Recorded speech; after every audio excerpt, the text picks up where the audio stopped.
anos. Mas segui lendo a palavra e lia e procurava ler sempre, compreender e orava, falava com Deus, né? E um dia eu vou contar para vocês o testemunho do meu padrinho de batismo, né? O meu Dindo Vitor, que ele foi o primeiro a se converter. Então ele usava drogas e num determinado momento ele sumiu, ficou desaparecido por alguns dias. E naquele desespero de todo mundo por sabermos que ele usava drogas e não saber o que tinha acontecido com ele, estava a família inteira desesperada. E eu então peguei aquela minha Bíblia que eu mostrei para vocês no outro vídeo e eu abri a Bíblia e pedi uma palavra para o Senhor, porque eu já sabia que Deus falava comigo e que pode falar com qualquer um através da sua palavra. A Bíblia é uma carta de Deus para todos nós. E aí eu peguei então a Bíblia e orei e pedi para o Senhor me dar uma resposta, me dizer o que estava acontecendo, se o meu tio estava bem. E eu abri a Bíblia em Jeremias 33. Maravilhoso que hoje a gente sabe que um pouco... eu abri no capítulo 33 de Jeremias, no versículo 10. Mas uns versículos acima... no versículo 13 é um versículo bem conhecido que diz assim, ó: se você me chamar, eu responderei e lhe contarei coisas misteriosas e maravilhosas que você não conhece. Então naquele momento eu não li esse versículo, porque quando eu abri eu botei o dedo em cima de um versículo e foi no versículo 10. Mas depois que eu me converti, lendo mais a Bíblia, eu fiquei pensando como Deus é maravilhoso, porque foi justamente isso que eu fiz quando eu fui pro quarto. Eu peguei minha Bíblia, fui pro quarto e eu falei com o Senhor, e eu clamei uma resposta, porque aquele momento era um momento de desespero para nós. E Deus, então, ao eu chamar, como diz aqui, né? Se você me chamar, eu responderei e lhe contarei coisas misteriosas e maravilhosas que você não conhece. Então, se de todo o nosso coração a gente clamar pelo Senhor Deus, por Jesus, Ele vai então falar conosco, com certeza Ele vai nos responder coisas maravilhosas. E aí eu quero ler para vocês o que Deus me falou sobre esse desaparecimento do meu Dindo. O Senhor Deus disse: andam dizendo que este lugar é como um deserto sem gente e sem animais. É verdade que as cidades de Judá e as ruas de Jerusalém são vazias, sem gente e sem animais. Porém, nesses lugares vocês ouvirão de novo gritos de alegria e de felicidade, e o barulho alegre das festas de casamento. Vocês vão ouvir pessoas cantando e trazendo ofertas de gratidão ao meu templo. E eles cantarão assim: deem graças ao Senhor Todo-Poderoso, porque Ele é bom e o seu amor dura para sempre. Então eu já compreendi ali que a cidade esvazia, sem gente, sem animal, era o desespero que a gente estava passando naquele momento, mas que naquele mesmo lugar, como diz aqui, vocês ouvirão de novo gritos de alegria. É claro que este não é a interpretação deste texto, mas a palavra é viva, é eficaz e ela fala conosco.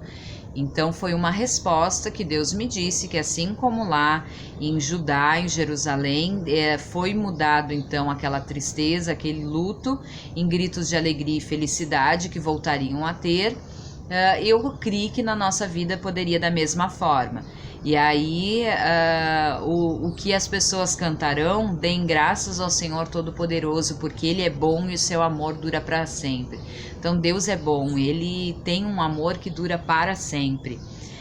E eu farei com que nessa terra haja tanta prosperidade como antes. Eu, o Senhor, estou falando. O Senhor Todo-Poderoso disse: nesta terra que é um deserto sem gente e sem animais, ainda haverá pastos para onde os pastores poderão trazer os seus rebanhos. Os pastores ainda contarão as suas ovelhas nas cidades das montanhas, nas cidades das planícies de Judá e da região do sul, na terra de Benjamim, nos povoados em volta de Jerusalém. Eu, o Senhor, estou falando. O Senhor disse ainda: está chegando o tempo em que vou cumprir a promessa que fiz ao povo de Israel e de Judá. Neste dia e neste tempo farei surgir um verdadeiro descendente de Davi, e ele fará nesta terra o que é direito e justo. E quando esse dia chegar, o povo de Judá será salvo, e o povo de Israel viverá em segurança, e eles vão dar a Jerusalém esse nome: Senhor, a nossa salvação. Então eu criei naquele momento que o Senhor era a salvação do meu Dindo, estava salvando ele e ia recuperar a vida dele. E eu então senti paz no meu coração, fechei a minha Bíblia, levantei, que eu estava ajoelhada orando e lendo a palavra, e eu cheguei na sala, minha família toda ali reunida em desespero, chorando e falando e bem nervosos, e eu disse: olha, Deus me falou, o tio tá bem, o meu Dindo tá tranquilo, vai tudo acontecer, o Senhor vai salvar ele. E as pessoas me olharam e olharam para o outro lado, e ninguém me deu bola e ninguém ouviu direito o que eu estava falando, e eu até me senti um pouco boba naquele momento, mas para nossa surpresa não deu mais 1 ou 2 dias e ligaram de um centro de recuperação cristão, evangélico, que ele estava lá se recuperando. Então outro dia eu vou contar para vocês como ele chegou até lá, como foi a conversão dele, porque isso foi algo de Deus, que o Senhor o levou para lá e o resgatou. Mas essa palavra se cumpriu então na vida dele e é como disse aqui, né? O Senhor, a nossa salvação. Deus, ele deu um descendente, um renovo, que é o Senhor Jesus, e esse Senhor Jesus salvou e resgatou meu Dindo, tirou ele de dentro do Rio Guaíba, onde ele tentou se matar, e levou ele para um centro de recuperação, onde recuperou e transformou a vida dele, e resgatou ele e salvou ele, e através dele todos nós da família fomos salvos. Então depois veio a esposa dele, veio a filha dele e depois a minha mãe, eu, marido da minha mãe, a minha irmã, o meu esposo, hoje eu tenho os meus filhos, todos nós então conhecemos o Senhor Jesus, seguimos a palavra. E a grande alegria do meu coração é saber que daqui em diante as próximas gerações que virão da nossa família, elas vão conhecer o nome do Senhor. Elas vão conhecer o Senhor Jesus e saberão quem é Deus. Quem é o único Deus e Senhor e Salvador das nossas vidas. Então, não mais a gente anda nas trevas, não mais na escuridão, não mais a gente tem essa terra vazia, sem gente, sem animais. Agora, então, a gente tem, como disse ali, esses lugares, então, ouvirão de novo gritos de alegria, né? E barulho de festas de casamento. Então, é uma alegria poder servir ao Senhor, e é isso que eu tenho para dizer para vocês hoje.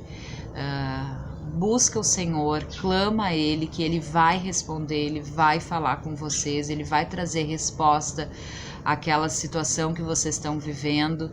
E não tem nada mais importante, não é a cura da síndrome do pânico, não é uma restauração de casamento, não é ser resgatado e aparecer de volta feliz e saudável, que é o mais importante. Isso tudo Deus dá, Deus restaura, Deus restitui, Deus cura, Deus liberta de tantas coisas.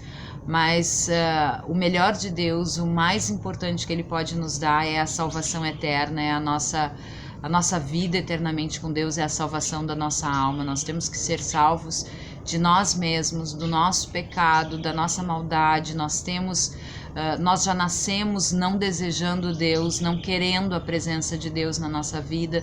Nós nascemos afastados de Deus, porque todos pecaram e destituídos estão da glória de Deus. Então nós precisamos ter essa ligação novamente com o Senhor. Então, se você buscar, se você clamar, se você pedir, o Senhor, Ele vai se aproximar de você.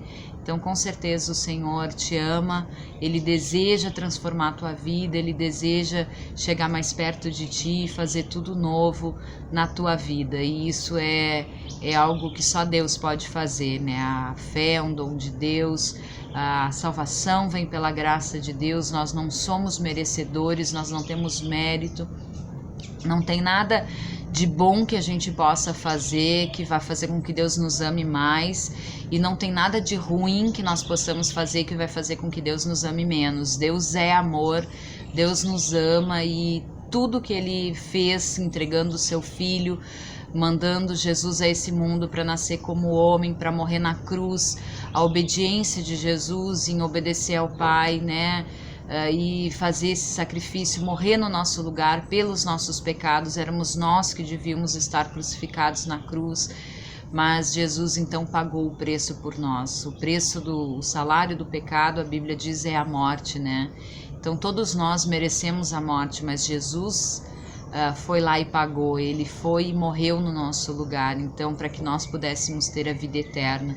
E Ele não ficou morto, Ele ressuscitou, e hoje Ele vive, e Ele pode viver dentro de você, Ele pode viver na sua vida, Ele pode trabalhar no teu coração, Ele pode trabalhar na tua família, na tua casa, e é maravilhoso aquilo que Deus faz, e nada se compara com a paz e a alegria de ter então comunhão com Deus. Isso é a salvação, é onde nós temos então a restauração do nosso relacionamento com Deus. Porque sem aceitar Jesus no nosso coração, sem o receber como nosso Senhor e Salvador, nós não temos paz com Deus. E é por isso que nós não temos paz em várias situações da nossa vida e com várias pessoas que nos cercam. Mas a partir do momento em que a gente então reconhece a Jesus como Senhor e Salvador da nossa vida, muita coisa começa a ser transformada. E em outra oportunidade eu vou contar então para vocês as transformações que Deus foi fazendo no meu caráter, na minha personalidade, no meu temperamento, e como Ele foi me moldando e transformando a minha vida, tá? Se você gostou desse vídeo, se ele abençoou a sua vida, curte, compartilha, comenta aí embaixo, que isso vai fazer com que ele tenha um alcance maior e mais pessoas possam então receber essa mensagem, tá? Tchau para todos vocês, que tenham um dia lindo, uma semana maravilhosa, com a bênção do Senhor Jesus.